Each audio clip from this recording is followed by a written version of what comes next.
আজকে তাদের রক্তের উপর দাঁড়িয়ে থেকে এই সরকার প্রতিষ্ঠিত হয়েছে। সেই জায়গায় যদি আপনারা তাদেরকে 35-এর দাবি না মেনে নিতে পারেন, আপনাদের এই সরকার ব্যর্থ হিসেবে গণ্য হবে। আমি জোর দাবি জানাই, তাদের সাথে সংহতি প্রকাশ করে অবিলম্বে তাদের এই দাবি মেনে নেওয়া হোক। তাদের এই দাবি মেনে নিয়ে অবিলম্বে প্রজ্ঞাপন জারি করতে হবে, না হয় তাদের আন্দোলনের প্রখরতার দায়ভার এই সরকারকেই নিতে হবে। যদি কোন রকম কোন বিশৃঙ্খলা সৃষ্টি হয়, এই সরকারকেই নিতে হবে। আমি আরেকটি কথা বলতে চাই, আমাদের ভাই আসিফ এবং নাহিদ, আপনারা তো বৈষম্যহীন রাষ্ট্রের জন্য লড়াই সংগ্রাম করেছেন। আপনাদের ডাকে হাজার হাজার ছেলে জীবন দিয়েছে, হাজার হাজার মানুষ রক্ত দিয়েছে, রাজপথ রঞ্জিত হয়েছে লাল রক্তের মধ্যে। আজকে আপনারা সেই রাষ্ট্রের মন্ত্রিসভায় বসে উপদেষ্টা হয়ে কিভাবে সহ্য করেন? আজকে কিছু শিক্ষার্থী ভাই 35-এর দাবিতে আন্দোলন করছে, তাদের চাকরি হয় নাই। সেই সমস্ত মেধাবীদের জন্য হলো রাষ্ট্রকে বলা উচিত ছিল, যেহেতু সংস্কার কমিটি 35 এবং 37 সুপারিশ করেছে, সংস্কার কমিটি বুঝে শুনে সারা বিশ্বের সাথে তাল মিলিয়ে বাংলাদেশের প্রেক্ষাপটকে অনুধাবন করে তারা 35 এবং 37 সুপারিশ করেছিল। এই সংস্কার কমিটির সুপারিশকে আপনারা আমলে না নিয়ে কোন অশুভ শক্তিতে আপনারা 32 নামক ডিজিট আমাদেরকে দিয়েছেন, তা আমাদের বোধগম্য নয়। তাই আমরা বলতে চাই, যতক্ষণ না পর্যন্ত আমাদের প্রাণের দাবি, যতক্ষণ না পর্যন্ত আমাদের মনের দাবি, যতক্ষণ না পর্যন্ত এই 35-32-এর শৃঙ্খল, এই শৃঙ্খল ভাঙ্গা না হবে, 35 করা হবে, সেক্টরাইজ উন্মুক্ত করা হবে, ততক্ষণ পর্যন্ত আমাদের আন্দোলনের রাস্তা থাকবে। প্রিয় শিক্ষার্থীরা আমার, আপনারা কি ভালো আছেন? আপনাদেরকে বলছি, আপনারা কি ভালো আছেন? আপনারা কি ভালো আছেন? আমরা কেউ ভালো নেই। আমরা ভালো থাকতে চেয়েছিলাম, ভালো থাকতে চেয়েছিলাম বলেই জুলাই অভ্যুত্থানে আমরা রাজপথে ছিলাম। ভালো থাকতে চেয়েছিলাম বলেই ফেসিস্টকে আমরা লাল কার্ড দেখিয়েছিলাম।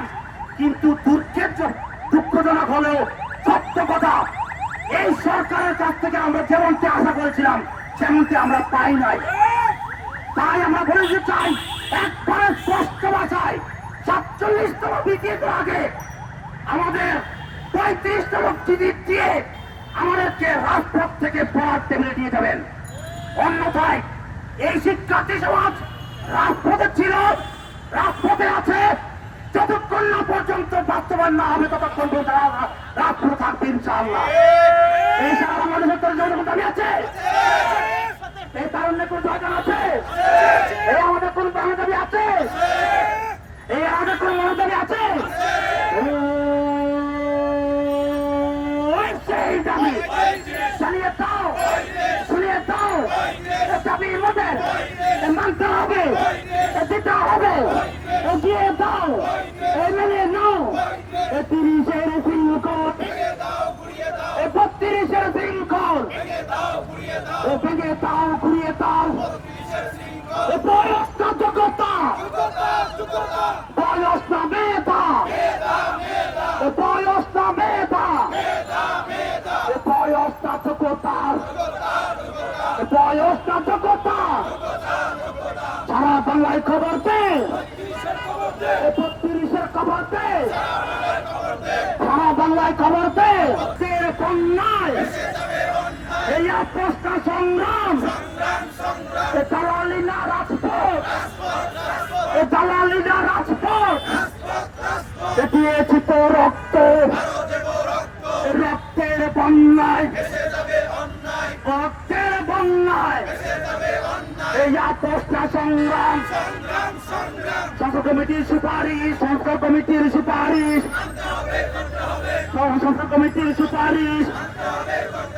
দিয়েছি তো রক্ত, রক্তের বন্যায় এই আপোষটা সংগ্রাম। দালালি না রাজপথ, 32টা 35, 32টা 35 মুক্ত ভাইয়ের বাংলায় বাংলায় সাইদ ভাইয়ের বাংলায় প্রত্যেকটা ভাইয়ের কন্ট্রোলেজ হবে, প্রত্যেকটা ভাইয়ের কন্ট্রোলেজ হবে।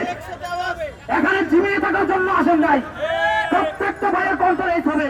আমরা রাষ্ট্রকে স্পষ্ট করে বলতে চাই, এই টিকিটে আমার রক্তের সাথে মিশা দিতে, এই টিকিটে আমার ক্যারিয়ারের সাথে মিশা দিতে 35তম টিকিটকে আপনারা অনীতি বিলম্বে প্রজ্ঞাপন আকারে জারি করবেন, নতুবা আন্দোলনের সাধারণ সারা বাংলাদেশে ছড়িয়ে পড়বে।